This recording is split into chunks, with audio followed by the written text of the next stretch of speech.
Internet viral momo recipe देखि दास मत challenge देले कि तुम ए रेसिपीटा घरे बनेकी देख तो मैं डेरी नकरी फटाफट मो प्रोसेसिंग रे लागि पड़ली आ बिलीव करबे एटा बनै साला पर मो पे गोटी पीस बळितला तो चलन देखिया मो केमती कम प्रोसेसिंग करथिले वीडियो टिके लास्ट टाइम देखंदु भल लागले लाइक शेयर करबे नुवा तले सब्सक्राइब करनेबे फेसबुक इंस्टा पेज रे देखुथिले प्लीज फॉलो करनेबे आ कमेंट करिया को बिल्कुल भी भूलिबेनी एटा बहुत हेल्दी आपण मस्त रे घरे ट्राई करंतु समस्त को निहाती पसंद आसीबो सब वेजिटेबल को चॉप कला पर मो पैन ऑयल ऐड करछि एतरे किछि रसुण आ प्याज मु फ्राई करनी छि तापर से चॉप वेजिटेबल को ऐड करनी छि आको सब हाई फ्लेम रे कुक करने तो पूरा ड्राई हवा पर्यंत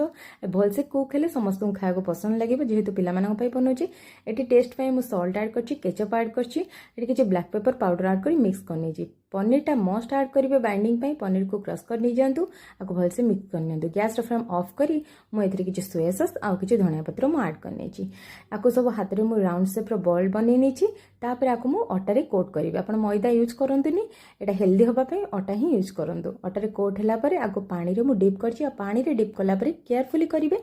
वंस तार डिप करिवे फटाफट एटा काढिवे तापर सेम प्रोसेस आउथरे ही करिवे तापरे आपण एमती पानी रे डिप कला परे जदी एटी भांगी जाउ थाए आपण आउथरे आटा रे कोट कर नियंतु आको एमती बॉईल कर नियंतु एटा फटाफट बनी के रेडी जो बहुत हेल्दी मध्य मस्त रे घरे ट्राई करंतु केमती लागला कमेंट रे निहाती जणेबे लाइक शेयर करिया को भूलिबेनी रहिली संग माने जय जगन्नाथ।